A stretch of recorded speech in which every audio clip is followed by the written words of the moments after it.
A warm welcome to MANOMAYA, Dil Se Dimag Tak, where we explore a wide range of subjects that are important to our everyday lives, such as mental health and personal development. I am Sanskriti Khandelwal, and the topic of today's show is mental health and how life coaching may change our day to day lives.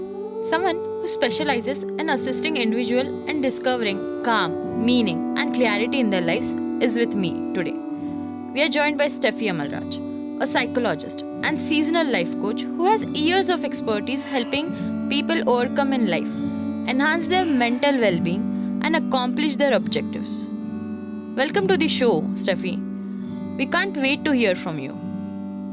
So, to kick things off, could you tell us a little bit about what inspired you to become a life coach and psychologist?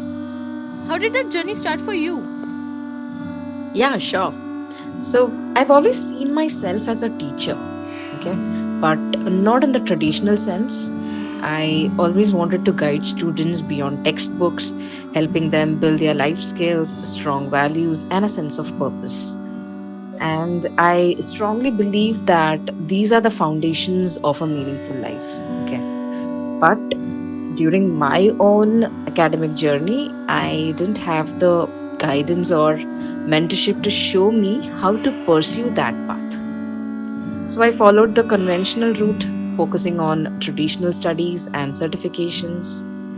Even in my corporate world, though my passion for helping people grow was very much clear, and my manager saw that in me and he appointed me as the people spoke.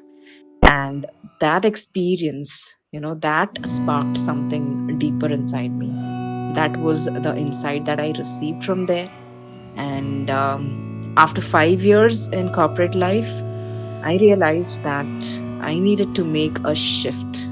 Yeah. And then began investing in myself, attending workshops, seminars, and gaining certifications. More than that, I applied whatever that I learned first to myself and then to others. So eventually, this journey led me to start training and coaching young adults. And that's when I truly found my calling. And here I am to empower young people to unlock their potential, find their purpose, and live with both success and fulfillment. This is my mission, which is personal to me because I know what it's like to feel, the need for direction and not have the right support during this time. So now, as a life coach, I'm here to provide that guidance for others. So, social networking can be a source of stress as well as connections. What impact, like in your opinion, is it having on mental health worldwide, particularly among young generations? So, Sanskriti, social networking has both, positive and negative effects on mental health, especially for younger generations. On one hand, it connects people with similar interests, provides support, and fosters self expression, no doubt. Okay. But the excessive use can lead to issues like constant comparison, cyberbullying, social anxiety, and a reliance on validation from others, which can hurt self esteem very bad. Okay.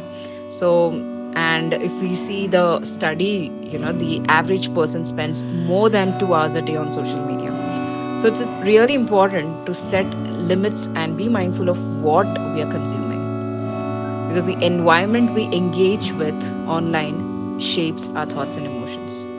And if we surround ourselves with positive, healthy interactions, it can enhance our well being. So ultimately, we need to ask ourselves, like, how does this content make me feel? And use that awareness to make healthier choices. That's true, like really makes sense. But like despite increased understanding, why do you think the stigma around mental health like persists in many cultures even yet now? What do you think about that? See, I must say this, despite growing awareness, the stigma around mental health persists due to deep rooted misconceptions and labeling. In many cultures, seeking help from a counselor or a psychiatrist is still seen as a sign of weakness, and individuals are often labeled as, fragile or unstable, which discourages open conversation. And additionally, there's limited education on mental health, so people are not fully aware of its importance or the benefits of professional help. However, there are some recent films like Dear Zindagi and Tamasha, and there are many more movies that has come up, which have started breaking down these barriers by bringing mental health issues to the mainstream. I would say, through such media, awareness is growing, no doubt. We are changing, but it will take time for society to fully accept and embrace open discussions on mental well being. I like your perspective on aspect of culture, but what section of society is in the real need of mental health? And do you think it is accessible for all of them? What are your thoughts on this? So, to answer your question, the section of society that truly needs mental health support includes the vulnerable groups, like the low income communities, young adults, and elderly individuals. So, people in these groups often face higher stress levels, either from financial pressure, life transitions, or loneliness. Okay. So, for young adults, the pressure to meet expectations can impact their mental well being, while for elderly people, they often struggle with isolation. So, unfortunately, mental health support isn't always accessible to these groups. There are financial constraints, limited awareness, and stigma, that prevents many from seeking help. And even where services exist, they can be expensive or out of reach geographically. We have to consider this as a point. Okay, so to make a real difference, we need affordable, community based mental health services and proactive awareness campaigns. Yeah, so we need to work on that. And so, as you also know, that my purpose aligns with the young adults. So my mission is to bridge this gap and bring accessible mental health care to them, so that I can foster their well-being and resilience. So, moving on, why is it crucial that everyone, including those who are not dealing with serious problems, needs to pay attention to their mental health? It's crucial for everyone, not just those facing serious issues, to focus on mental health, because it is the foundation for a balanced life. Just like we need a healthy body to move through life, we need a sound mind to handle our ups and downs. So let me tell you this: a person is made up of four energies: physical, emotional, mental, and spiritual. So while the body gets us where we need to go, the mind drives how we think, feel, and react. That's because the mind and body are deeply connected. So, neglecting mental health can affect everything else, even our physical well being. So, think of it this way, um, you know, just as you would not skip an oil change for your car, you shouldn't skip caring for your mind as well.